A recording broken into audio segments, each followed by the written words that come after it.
Il y a quelques semaines, Mediakix publiait ses chiffres et on a officiellement aujourd'hui, en septembre 2017, plus de 440 millions de blogs en ligne. Ça, ce sont les blogs qui sont sur WordPress, Squarespace et Tumblr. Donc là, on ne compte pas toutes les données qui sont publiées ailleurs, sur d'autres plateformes comme les réseaux sociaux ou sous d'autres formats comme l'audio ou la vidéo. Aujourd'hui, chaque minute qui passe, on a 300 heures de vidéos qui sont uploadées sur le net. Et c'est pas évident de réussir à visualiser ce que ça représente, tout ce contenu qu'on contribue en fait à poster tous les jours, tous ensemble. Alors j'ai cherché et j'ai trouvé, parce que VC Cloud a calculé que si on prend toutes les données qu'on publie ensemble en 24 heures et qu'on les met sur des disques Blu-ray, on a 10 millions de disques par jour, ce qui fait l'équivalent de 4 tours Eiffel empilées par jour, tous les jours. Donc clairement aujourd'hui, on a une planète qui déborde de contenu. Et on a un web qui déborde de contenu. Et ça, c'est un vrai challenge pour nous aujourd'hui, parce que si on est au Blend Web Mix aujourd'hui, c'est pourquoi? C'est parce qu'on travaille sur le web, on utilise le web pour sa visibilité, et on aime le web. Mais le web, là, il est en train de changer parce qu'il déborde.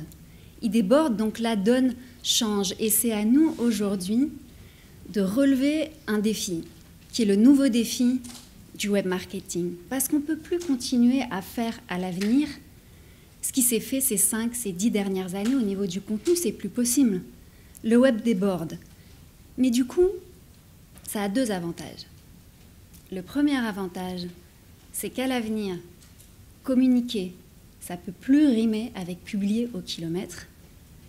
Et vendre, ça ne peut plus rimer avec s'imposer, importuner, interrompre. Donc c'est des bonnes nouvelles, parce que ça veut dire que comme le web change, il est plein de contenu, il y a un trop plein de contenu, et du coup ça relève la barre. Et c'est à nous aujourd'hui de relever ce défi. Maintenant, concrètement, comment on fait? Justement, il y a déjà des tentatives, il y a déjà des nouveaux discours, des alternatives qui arrivent dans le web marketing. Et justement, il y a une lectrice qui m'a envoyé un mail il y a quelque temps par rapport à ça. Donc elle m'a contactée parce que mon dada, c'est le content marketing. Et donc, je m'appelle Selma Paiva, je suis l'auteur du livre « Internet est une table pour deux, le marketing autrement ». Vous pouvez me retrouver sur mon site selmapaiva.com, où j'aide les entrepreneurs à utiliser le marketing autrement, à utiliser leur contenu de manière stratégique pour mieux se démarquer en ligne, mieux cibler leurs clients et fluidifier leurs ventes. Donc cette lectrice, elle m'envoie un mail et elle me dit « Écoute Selma, là, ça commence à être pénible, tous ces entrepreneurs et ces marketeurs qui se mettent au marketing bio, au marketing éthique, façon commerce équitable. » Elle me dit « Ça commence à être vraiment pénible parce que quand on gratte un peu, on se rend compte que malheureusement, c'est une technique de vente, mais façon vernis qui s'écaille, quoi. C'est-à-dire que si on regarde un peu sous la surface, il n'y a rien qui a changé. » Et j'ai trouvé ça très vrai. Il y a des nouveaux discours qui arrivent. On nous dit, aujourd'hui, voilà, il y a trop de contenu, donc publiez du contenu de valeur. Communiquez avec vos valeurs, avec passion. Communiquez votre éthique, votre authenticité. Communiquez votre originalité, votre innovation. Mais tout ça, ce ne sont pas des valeurs. D'ailleurs, il y a un monsieur que Marie-Josée Côté a cité tout à l'heure, qui a dit ça très bien, Oussama Hamar, le fondateur de The Family à Paris. Il a écrit « L'innovation, ce n'est pas une valeur. » Parce que qui est-ce qu'on a en face? Qu'est-ce qu'il y a une pancarte avec marqué « Ici, on n'innove pas » Personne. Parce qu'une valeur, une vraie valeur, elle a un opposé qui est une autre valeur. Donc, on n'a personne en face pour dire « Ici, on n'innove pas. Ici, on n'est pas éthique. Ici, on n'est pas authentique. Et ici, on n'est pas passionné. » Donc tout ça, ce sont des jolis mots, mais ce ne sont pas des valeurs. Ce n'est pas ça qui nous permet de relever le défi de produire un contenu de valeur. Alors comment on fait? C'est ce qu'on va voir ensemble aujourd'hui. Comment on fait pour relever le défi et pour produire du contenu qui vaut la peine d'être publié? On n'est pas là pour rajouter du bruit au bruit. On est là clairement pour publier du contenu qui vaut la peine d'être publié, d'être lu, d'être commenté, d'être partagé, acheté, téléchargé. Alors par quoi ça commence? Par quoi on commence? Déjà, une valeur, qu'est-ce que c'est? Une valeur, c'est un résultat qu'on crée pour l'autre. Une valeur, c'est un changement, c'est une transformation. Donc du contenu de valeur, ça commence par une promesse de changement. Par exemple, quelqu'un qui est dans la publicité Facebook, peut-être que sa promesse de changement, ça va être d'automatiser l'acquisition de trafic pour son client. Comme ça, son client peut consacrer son temps, son énergie, sa créativité à ses clients à lui.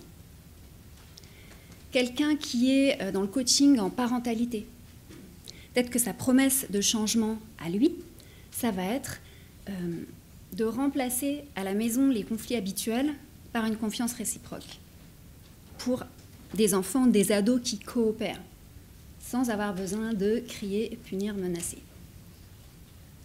Donc, publier du contenu de valeur, ça commence par faire une promesse de changement, et ce changement-là, il a lieu au niveau de ce que votre lecteur, votre abonné, votre fan, votre client devient capable, grâce à vous, de dire, penser, ressentir, faire différemment. Alors, faire une promesse de changement, c'est bien. Maintenant, il faut la tenir. Concrètement, votre contenu, pour apporter cette valeur-là, pour avoir cet impact-là dans la vie des autres, il faut qu'il ait une caractéristique. Il faut que ce soit un contenu qui amène à l'action. Parce qu'ici, il n'amène pas votre communauté, vos lecteurs, vos abonnés, votre fan à l'action. Ils sont dans l'inaction. Dans l'inaction, on est dans la passivité. Dans la passivité, il n'y a pas de changement, il n'y a pas de transformation, il n'y a pas d'évolution. Du coup, votre contenu, comment l'aborder de sorte qu'il puisse apporter cette transformation-là et amener votre communauté, vos futurs clients dans l'action? En devenant scénariste. D'accord ? Une ligne éditoriale réussie, c'est un scénario. J'aurais adoré avoir écrit cette phrase, elle n'est pas de moi, elle est de mon collègue Thomas Amoudi qui tient un blog de conseils pour les photographes. La photographie, c'est une œuvre d'art, c'est tout un art en tout cas, le content marketing aussi. Et les deux se recoupent au niveau de la stratégie éditoriale. Donc une ligne éditoriale réussie pour votre business, pour votre équipe, pour le projet que vous portez, pour votre start-up, une ligne éditoriale réussie, c'est un scénario. Pourquoi ? Parce qu'entre le moment où votre futur client préféré, entre le moment où il découvre ce que vous faites là, on va dire c'est le point A, et le moment où il est prêt à acheter là-bas ce que vous faites dans de bonnes conditions, il a changé. Il y a plusieurs micro-changements qui ont eu lieu à l'intérieur de lui. D'ailleurs, qui était là tout à l'heure pendant la conférence de Marie-Josée Côté, quand on a parlé de changement? Voilà, il y a plusieurs changements qui ont eu lieu et justement, on va y revenir. Parce qu'au moment où on est vraiment prêt à acheter ce que vous faites, on est prêt à sortir la carte bleue avec enthousiasme. Je veux dire, on a envie de travailler avec vous, pas parce qu'on n'a pas trouvé mieux ailleurs, pas parce que c'est moins cher que chez le voisin, mais parce qu'on vous a repéré, vous, votre boîte, votre équipe, comme étant la personne, l'équipe avec qui on a envie de travailler. Parce qu'on a déjà des atomes crochus. On a vraiment compris ce que vous faites et pour qui vous le faites. Mais le jour où on découvre votre travail parce qu'on a cliqué sur un lien sur Google, parce qu'on a cliqué sur un partage dans les réseaux sociaux, le jour où on découvre ce que vous faites, on n'en est pas du tout là, dans notre tête.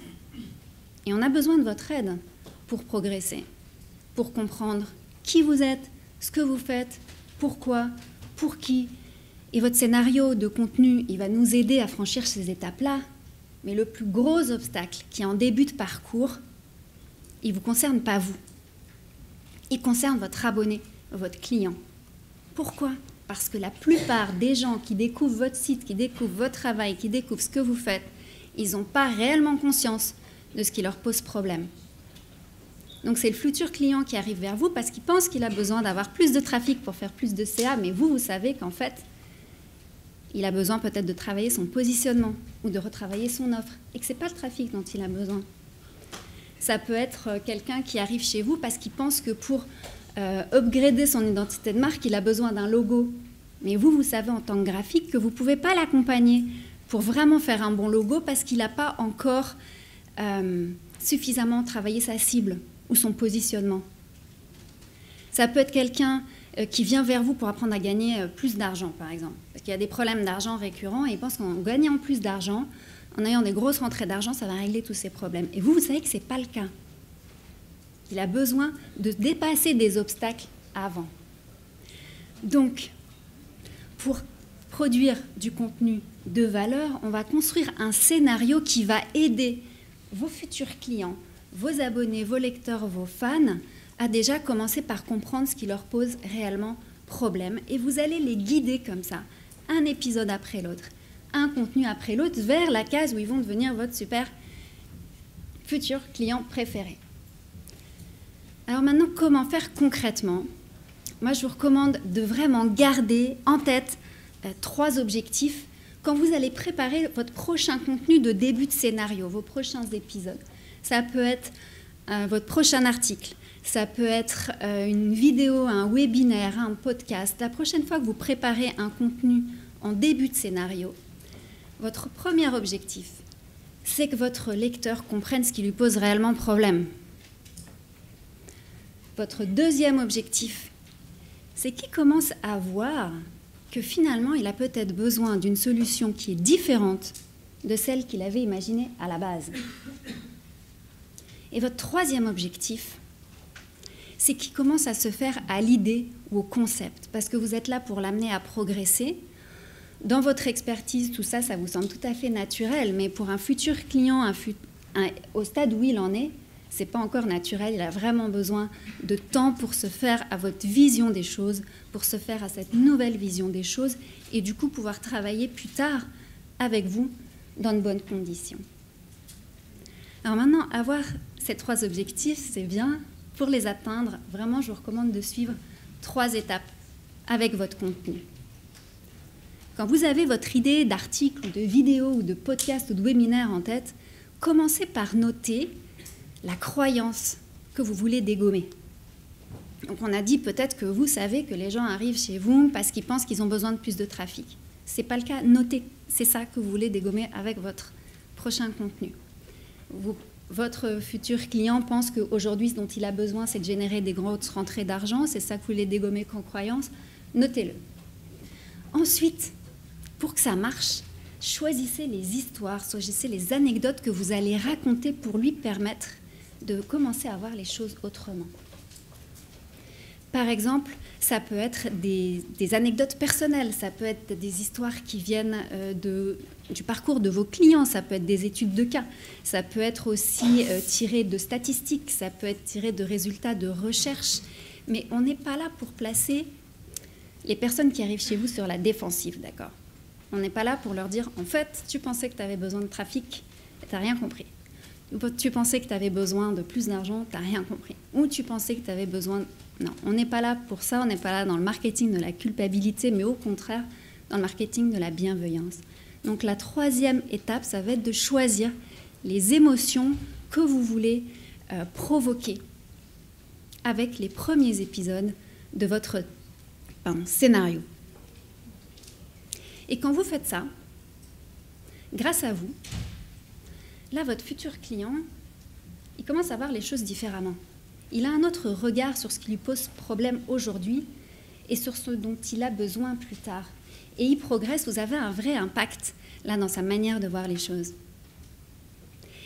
Et comme ça, un contenu après l'autre, un épisode après l'autre, vous devenez son super-héros ou sa super-héroïne.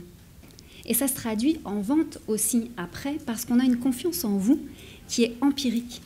Une confiance qui est basée sur l'expérience qu'on a vécue grâce à vous, grâce à votre scénario, un épisode après l'autre, un contenu après l'autre.